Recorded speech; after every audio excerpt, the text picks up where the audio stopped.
I'll be quickly going over all the weapons that are currently available in the game as of version 2.6 and going over which ones could be viable options for Yelan. Now, this does not include her yet to be released new weapon, Aqua Simulacra, which will be coming out when she debuts in 2.7 in a few weeks. So this is only talking about other weapons, and this is assuming that you're not going for her weapon. Of course, if you're going for her weapon, then that Aqua Simulacra is going to be obviously her best in slot, so that's obviously hands down her best weapon because that's made for her. So there's no reason to talk further, right? But the point here is that we're going to talk about the other existing weapons in the game and see if any of them are also good for her as well. So let's go over them.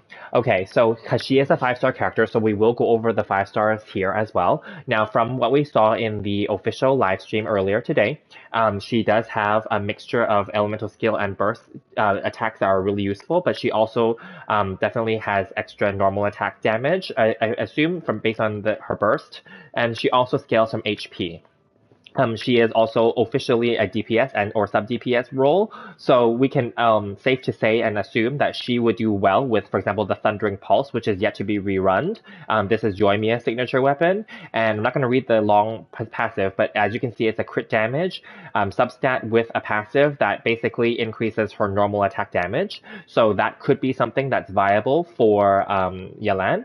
Another one that's also similar, it's a Polar Star. This has a crit rate substat, and again, after using elemental skill and burst, the damage will increase, and also it increases the normal attack, elemental skills, and all that stuff too. So, and to give all the stacks. So then it gives. So both of these are very viable options. However, I, as you can see, already have them for their respective characters, and I will not be pulling an extra copy of them just whenever they rerun for Yelan. So I personally will try to get her weapon, but we'll see if I'm willing to spend the money and the Genesis crystals. But that aside, we're going over what we do have. So for example, if you had the Thundering Pulse and the Polar Star in your inventory from before, and you don't, for example, have it on Child or Yoimiya, or you have other options that you can give them instead, even though these are their best weapons, then you could possibly transfer these to Yelan when she comes out if you're going for her. Next, there's the elegy for the end. Now, this was on the previous weapon banner right before, earlier in this phase, 2.6, when Venti was rerun. This is a universal bow. I actually have 2 copies of this, so I'm not sure what to do with the second one yet. But anyway, so this is a very universal bow. It has an energy recharge substat, and the passive is also pretty universal. It increases elemental mastery, as you can see, and it also can increase attack, etc. So this is universal, and it would work well on most characters, so that includes, of course, Yelan. However, we want to maximize her DPS, so this may not be her priority choice, though, because as a DPS and sub-DPS, you want to focus on the crit stats and the attack percentage instead. So moving along, we have Amos Bow, one of the standard weapons in the game that you can get from the standard banner and or from losing the weapon banner, losing 50-50 on there. And this bow is actually, I have, as you can see, I have an extra one here. Originally, this was given to another 4-star character. I won't go into all the details, but I transferred it around, and then in the end, those 4-star characters settled on 4-star weapons instead. So I have this extra one that I did not give to Ganyu. I should have, maybe, but anyway, it's already built up, so I'm not going to refine it now. But so I could easily just give this to Yelan. This will not be, of course, her best in slot, but at least it has an attack percentage substat, and it does increase her normal and charged attack damage for her passive, at least, right? So it's not horrible. It's not the best, but it's generic and universal enough, and at least it's an attack percentage substat, and it could look well aesthetically. It looks similar enough to her actual weapon, her new weapon too. So this could be an okay option, and in my case, it's already built up and ready to go for her, so I can just put this on her as a placeholder, if anything, if I choose not to get her Aqua Simulacra, or if I am unlucky and don't get it. Okay, moving along. 4-star options now. Oh, there's one more 5-star option that I don't currently own, and that's the Skyward Harp. Again, that's an awesome universal 5-star weapon. Again, a standard weapon. And that one is also very universal for any character. That one I don't have, but that one is a good placeholder in case you find a more specific, better weapon for her. That one should be fine as well. That one also has a crit rate substat, so that's also very good. In fact, that one may actually be better than the Amos Bow for her. So So there you go. So that's an option. Now moving along to 4 stars. So previously I had talked in length about the Moun's Moon several videos ago, many videos ago actually. And I'm in love with this bow. It's good. It's definitely a burst focused bow. So although her kit, her elemental skill is also very useful, but this would definitely help with her burst. And her burst can allow her to be off field, and it can help the next character when they're doing their normal attacks and synchronize with their attacks to create the reactions and the extra damage. So this would boost the elemental burst damage for her, and I'm assuming that it would her synchronized attacks would be counted as elemental burst damage, even though the other character would be using normal attack. So that's going to be good here because this is another attack percentage bow. And this, although unfortunately though, this is a gacha weapon, and this one was limited edition, so it's only on certain banners. So if you were lucky and you have this lying around and you don't have another character that you want to give it to, definitely try it out on her. I think this is not going to be bad. As you can see, I'm using it on Aloy, and I like it on Aloy, and I've talked about that before as well when I did an updated Aloy review. All right, moving along, Hamayumi. So this one is also not bad. This is basically like a 4-star craftable version of the Amos bow, more or less. It's an attack percentage, substat, and the passive is also normal attack and charge attack. So this is not bad. So yeah. Now moving along, Elemental Mastery substat for Windbloom Ode. This is a 1.4 event specific weapon. Many newer players will not have this bow, so I won't focus too much time on this. But this bow is, and I'll talk about it with the one below as well. This bow is very similar to the Stringless. They're both Elemental Mastery, and the Stringless is the better version, the gacha version of this one. But they're both good. They both, this Windbloom Ode has the Elemental Skill passive and attack percentage bonus, and then this one is Elemental Skill and Elemental Burst bonus.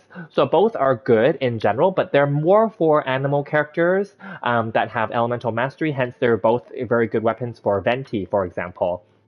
And other characters that can do well with these are other characters that can proc lots of reactions, although that would be more of a support DPS role. For example, like Fischl would be good here. I've seen people use it on, of course, Amber. I've seen it on, who else? I've seen it used on maybe even Kujosara, although, these are okay weapons, but I wouldn't say that they're going to be the best for Yelan moving forward. Moving next to it, we have the Sacrificial Bow. I'm going to talk about the Sacrificial Bow and also the Favonius Warbow interchangeably here. They're both energy recharge ones. This one has a higher base attack and lower energy recharge, and this one has a lower base attack and higher energy recharge. They're both okay. Favonius Warbow, as you can see in the passive, requires you to have crit in order to get more energy, so you would have to build her to have crit if you were to put this on her. Favonius weapons are like Skyward weapons. They're all very universal, so that's not it's not bad to have these weapons. These are very good for universal placeholders until you get better weapons. Sacrificial just allows her really to try to proc the elemental skill twice, and her skill is useful, so that could be good here as well. So they're not horrible weapons, but there are better ones out there because, again, energy recharge is, although it's a very useful stat to have, but you want to more or less focus more on her DPS and hopefully try to get energy recharge and or elemental mastery in the substats of your artifacts instead. So that's that. Moving next, we have the Rust. Now, this is a really awesome bow for normal attacks, as you can see, and also it's not really focused for charge attacks, so that's fine. But normal attack is not bad for this. This bow, I had it on Yoimiya and on Child before for the longest time, and this was really good for both of them until I got their signature weapons, of course. So that's why no one's using this right now. This one could be very useful for Yelan as well as a placeholder. And then there's Blackcliff, and also there is one more weapon that I don't have, which is the crit rate substat Viridescent Venerer, I believe. Viridescent bow, basically. That's the battle pass weapon. I don't have that bow, but that's a crit rate one, and it can generate possibly an Animo like Cyclone, 50% chance, I believe. That's for normal attacks, and then just remembering it off by heart here for the normal for the passive for that one, which is okay because again she might have some aspect of her where you will use her normal attack, but I don't know that that weapon is worth it specifically for her, the Viridescent one. Now we're talking about the Blackcliff. This is a very good placeholder. Again, Blackcliffs are very good placeholders overall. However, the passive is not sustainable because you have to kill enemies in order to make, they have to die in order for you to get the passive, and you have to keep it up as well by killing lots of mobs. So therefore, if you're fighting like single target enemies, such as a boss or an elite enemy, and there's no other mobs around, then you won't get the bonus. So this is just good for a stat stick purpose for the crit damage substat. And then moving lower, there's like, of course, the other craftables. So compound bow, physical damage bonus, I would skip this one for her. If you're early game, maybe you have this. That's okay because it does have a normal and charge attack and attack bonus on the passive. But I don't believe that she's a physical attack character. She's definitely more for Hydro, so I wouldn't bother with this. And then there's another one, the Crescent, Protect Crescent, and that's one weapon that I don't have in the craftable. That one specifically focuses on charge attacks for weak spots, so that's a very niche weapon. I would skip that altogether as well.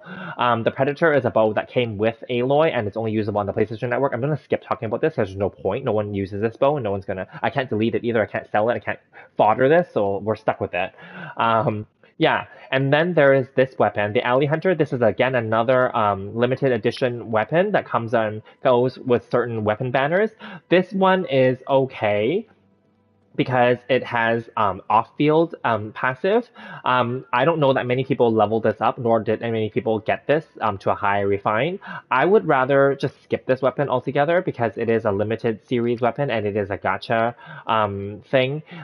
There are other weapons out there that you can get to higher refines that are better, as I mentioned above. So anyway, I'll leave it at that. Are you guys going for the Aqua Simulacra? I'm again going to try for it, but if I don't get it, then I will definitely consider my options once she's officially released. As you can see, I do have quite a few bows that are currently level 90 and R5'd for 4 stars that are no one's using that I could give on her. Probably I would give, if I was to give her a 4-star weapon from my current roster, I could probably give her the Rust. I would be okay to give her the Blackcliff. And I would also be okay to give her my Molten's Moon. Okay, if I was to give her a 5-star option, then I could give her the Amos bow. I don't have the Skyward Harp, but if I had the Skyward Harp, I would give that to her instead. Or I might, this is the key word here, I'm not sure yet. I might be willing to invest and rebuild this elegy and make this one a level 90 version and give this to her instead. However, in that case, I'd rather save those resources and just give her the Amos bow instead. So that's where I would end it off. What would you guys do? What do you guys think? And also, I was gonna this video is meant to talk about weapons only, so I will just briefly mention for the artifacts. Similar to Child on the screen, she would do well with Heart of Depth. She would also do well with Ayato's signature artifact set, the Echoes set, and also I think she would also do well with just like Gladiator, of course, and Shimenawa for the 2-piece, possibly Shimenawa for the 4-piece as well is okay, right? So those are my options, so keep that in mind when you're building her. Anyway, let me know what you guys think. Are you guys going for Yelan, going for her weapon, or are you guys going to give her one of these existing weapons instead? Let me know in the comments, and I'll see you guys in the next video where I'll be talking about Kuki Shinobu's weapon options as well. So similarly, it'll be similar to this video with basing it on the existing weapons only. We'll see you in the next video, and do check out my other videos where I talk about the 2.7 live stream review, the 2.7 character banners, and the Aqua Simulacra and the Fading Twilight 2.7 debuting weapons for bows. Anyway, I'll see you guys in the next video, but stay tuned. And also, speaking on that, the Fading Twilight would be a universal bow that could work well for Yelan as well, and we will be able to get that to R5 as well, so keep that in mind too. All right, we'll